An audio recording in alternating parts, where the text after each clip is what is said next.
we're trying to create something that's like the ultimate in utility and experience, knowing kind of what you're going to put these things through on stage. But when you put on your favorite song to hear them out of the box, they might not hit as hard in the low end. And you might be thinking, well, these don't have low end. And to me, that's an interesting topic as well, because I think there's a big difference between your out-of-the-box sound, the kind of sonic experience, and how it all translates on stage. Yeah. Because, the drivers that are inside the Unity, they can get low, they can throw anything that you want to pump through them when you're actually EQing your monitor mix. However, we've created an out-of-the-box experience very intentionally that is, A, not going to lead to pressure buildup, but B, is going to be usable kind of for anybody that puts them in very easily and very quickly. Mm-hmm. Again, maximizing the utility side of things at the risk of people listening to them and going, wow, these don't have as much sub as this model, therefore they're not as good. In my experience, the most dangerous game you can play is the sub game. Yeah. Trying to captivate people in the first 10 seconds of listening with as much sub as possible, only to have that bite them in the end. Yeah. Or to have it absolutely wiped and high passed out of their mix anyways, so that these things become usable. But now you've paid all this money for that extra sub information that not only is creating extra pressure buildup, but is maybe forcing an ambient vent, which messes with your overall IEM, your ability to dial in a perfect IEM mix. And it's really added no long-term value to what you have with your IEMs. Mm-hmm. When we're R&Ding and I'm listening to all these models that are being created, one of the first things I'm looking for is, are the sub-frequencies balanced? Yeah. Not are they kicking my ass? It's, are they balanced? And also, like, I want to experience them. Don't get me wrong. Yeah. It's fun. However, if it's hijacking the mix or if it's fatiguing my ear, these just aren't usable. Yeah. That's not something I know I can take on stage and get kind of maximum experience out of, because that stuff's just going to hijack my mix anyways. It's going to tire my ear, and I'm going to have to cut it out.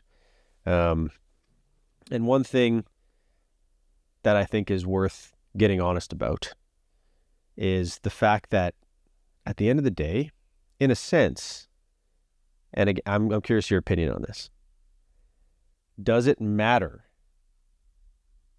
which IEMs you're buying?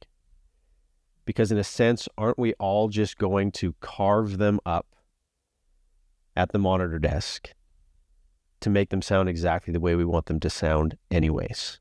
There's a musician world on stage, and there's a listener. Right. There's an audio world. Yeah.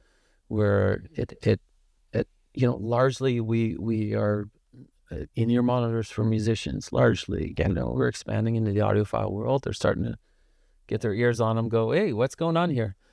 And so in the world of audiophile, it's they're not massaging them right as much. They're massaging them with tips, yes, cables, players.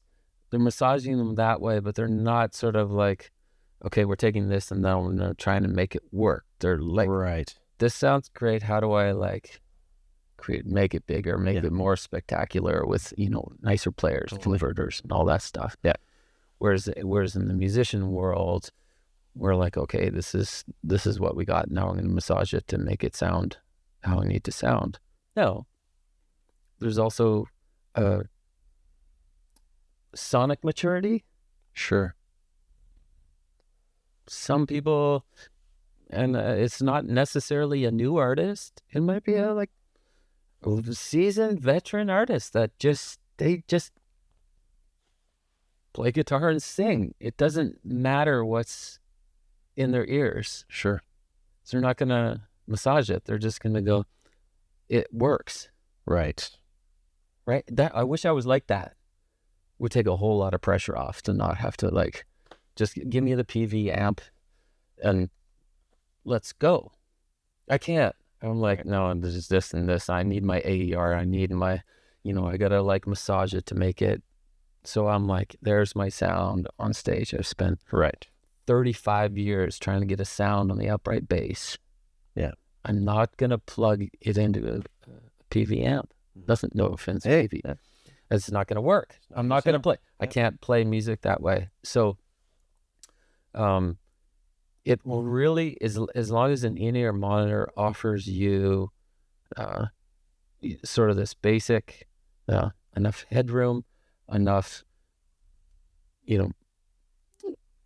headroom in the sub that you can push it a little bit without distortion, enough of a crossover in the tweeter where if you start pushing bass, you're not pushing some bass into the tweeter to get just, as long as it offers those basic functions of that stuff. Yeah, the difference between a $1,000 monitor and a $5,000 monitor for a musician on stage, we're essentially going to massage it to where we want it anyway.